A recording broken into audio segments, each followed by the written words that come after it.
नमस्कार, मेरा नाम पिंटू सिंह यादव है और आप देखना शुरू कर चुके हैं भोजपुरी रिमझिम।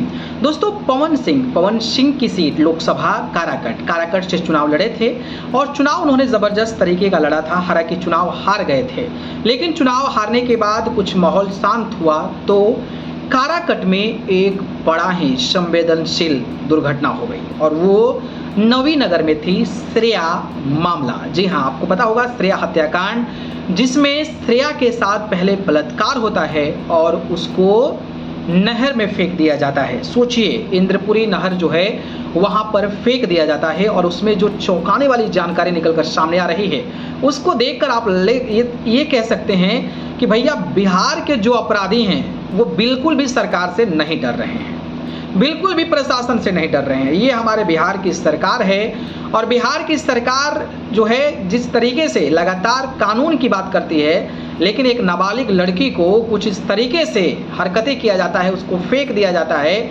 और 18 दिन बाद जो है पुलिस पर जब दबाव बनाया जाता है, प्रेशराइज किया जाता है, तो ये मामले में जो जानकारी निकल कर सामने आती है ना, वो सच में चौंकाने वाली है और आप भी सुनकर दंग रह जाएंगे, अचंभित रह जाएंगे कि अच्छा बताइए, बिहार में जिस तरीके से कानून व्यवस्था की बात की जाती है उस बिहार में भी ऐसा हो रहा है। आपको पता होगा श्रेया हत्याकांड मामला, श्रेया को जो है नहर में फेंक दिया जाता है, नहर में उसका बॉडी बरामद होता है।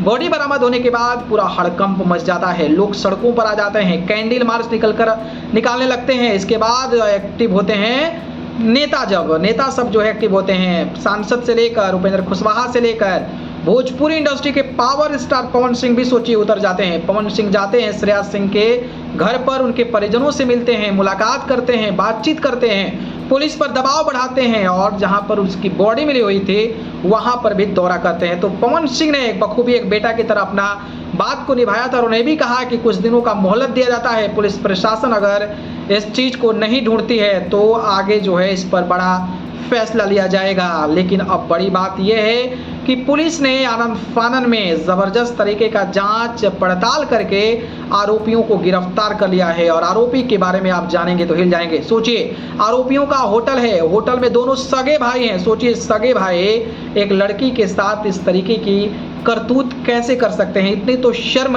उन हैवानों को होना चाहिए कि दोनों भाई हैं और दोनों भाई जो है एक लड़की पर टूट पड़ते हैं। वो ऐसी लड़की जो नाबालिग है, माना जाता है कि वो पड़ोसी हैं, पहले होटल में उसको ज़बरदस्ती ले जाते हैं, उसके साथ जो है अनहोनी करते हैं, फिर गला दबाते हैं और ऐसा लगता है कि अब लाश को क्या किया जाए, बॉडी को क्या किया जाए, तो अपनी कार में अल्टो कार में छुपाते हैं और फिर ले जाकर नहर में फेंक देते हैं कि बॉडी तैरती हुई नहर में कहीं और चली जाएगी तो हमें पता नहीं चलेगा।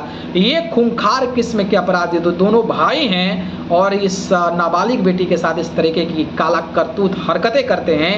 ये बिहार की प्रशासन और बिहार के जो पुलिस व्यवस्था है उससे कितना लोग डरे हैं, सहमे हैं, आप इस बात से अंदाज़ा लगा सकते हैं। बड़ी बात यह है कि स्कूली छात्रा थी, बेचारी पढ़ती थी, अभी नाबालिग थी, लेकिन इसके बावजूद उन लोगों का इस बेटी के साथ ऐसी हरकतें करने का जज्बा आया कहाँ से, ये एक बहुत बड़ी बात है। और मुझे लगता है ये तो घटना हो गई है, बिहार की प्रशासन को चुस्त दुरुस्त होना चाहिए कि आने वाले समय में इस तरीके की घटनाएं ना हो। बाकी जिस तरीके से इन दरिंदों ने इस बेटी के साथ अन्याय किया है, इस पर आप क्या कहेंगे बताइए। धन्यवाद।